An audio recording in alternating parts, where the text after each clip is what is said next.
Pemirsa, dalam kasus penganiayaan yang dilakukan oleh anak dari salah seorang pegawai Ditjen Pajak menyeret institusi Kementerian Keuangan terutama Ditjen Pajak. Terlebih, aksi pamer harta atau flexing yang dilakukan oleh anak pejabat pajak ini terkait tentunya lebih menarik ataupun menyorot atau mencoreng Kementerian Keuangan. Terkait hal ini kita akan berbincang bersama dengan Justinus Prastowo, staf khusus Menteri Keuangan. Terima kasih Pak Justinus telah bergabung bersama kami. Pak Justinus, tentunya dengan adanya kasus ini secara tidak langsung, citra dari Kementerian Keuangan pun terseret. Anda melihat atau bagaimana dari Kementerian Keuangan sendiri menjaga integritas dan profesionalitasnya agar kasus yang dikatakan pribadi ini tadi tidak mencoreng nama baik dari Kementerian Keuangan? Baik, Mbak Elisa, terima kasih. Pertama, kami sekali lagi menyampaikan rasa prihatin, empati atas kejadian ini. Semoga korban Mas David segera pulih dan dapat sehat kembali. Dan kami juga menegaskan sekali lagi pernyataan Menteri Keuangan bahwa Kementerian Keuangan mengecam aksi kekerasan seperti ini, termasuk mengecam sikap pamer harta atau bergaya hidup mewah.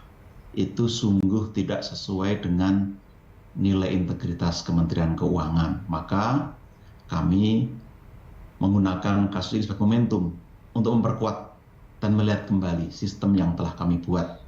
Kami selama ini terus menjaga agar seluruh aktivitas pegawai dapat terawasi, pelaporan juga disampaikan dengan baik, termasuk verifikasi.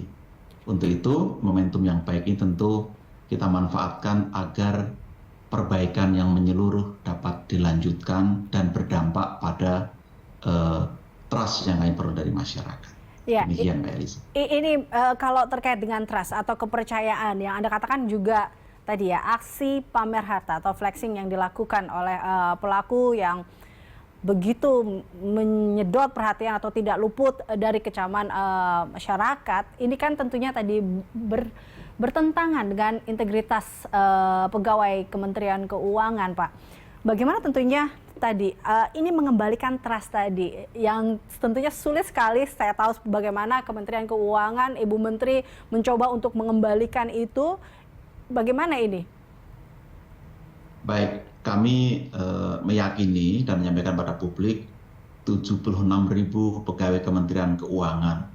Di antaranya 46.000 pegawai Ditjen Pajak. Itu jumlah yang sangat banyak. Kejadian yang ada ini yang dilakukan oleh satu orang tentu saja tidak dapat digeneralisir. Meskipun demikian, kami juga percaya ada hikmah di balik ini bahwa kami perlu meningkatkan pengawasan, perbaikan pada sistem, dan juga kami harus terus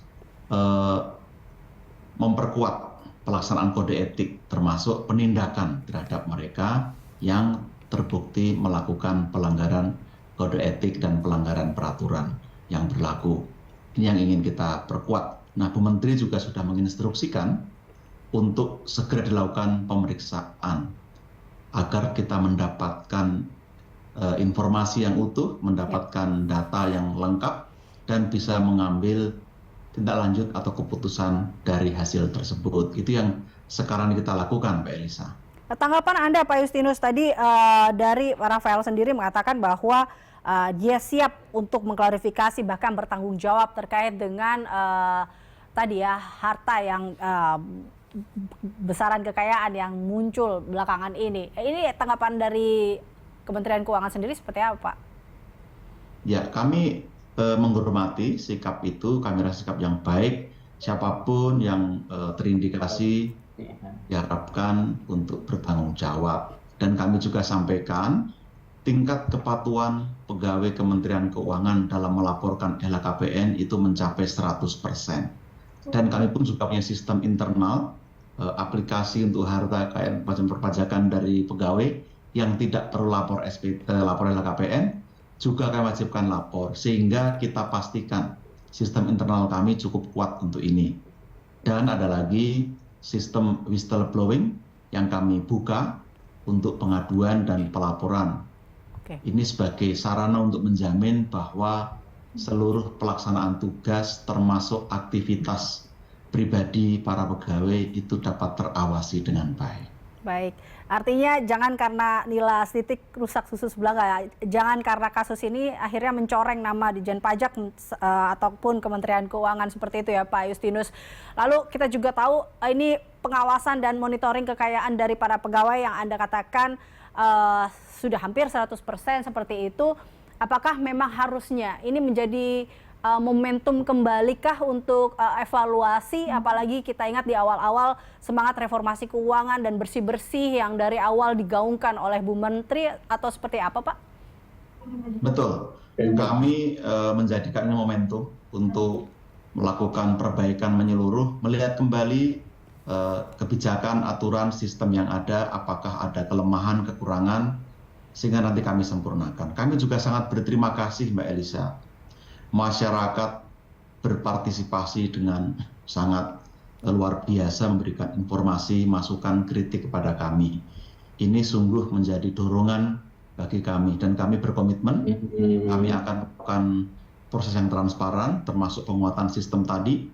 Kami juga terus berkoordinasi dengan lain termasuk KPK dan lainnya untuk memastikan bahwa pegawai kami juga senantiasa patuh dalam protokol PPN dan bisa mempertanggungjawabkan itu.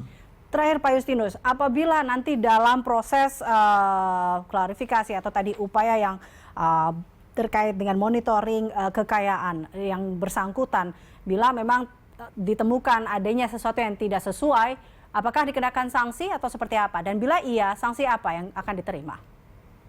Baik, kami tentu berprasangka baik bahwa proses sedang berjalan, kami hormati itu. Nanti setelah terkumpul informasi, penjelasan, dan lain-lain, kami tentu akan mengambil langkah-langkah sesuai aturan. Menurut ketentuan, bila ada indikasi pidana, tentu aparat penegak hukum yang akan melakukan tindak lanjut. Bila terkait pelanggaran aturan kepegawaian atau kode etik, sudah ada ketentuan yang mengatur sanksi pelanggaran disiplin pegawai. Yang tentu akan kami tindak lanjuti, tapi menunggu nanti pemeriksaan dituntaskan, Mbak Elisa. Baik, Pak Justinus, terima kasih telah bergabung bersama kami. Pemirsa, demikian Staf Khusus Menteri Keuangan Justinus Prastowo.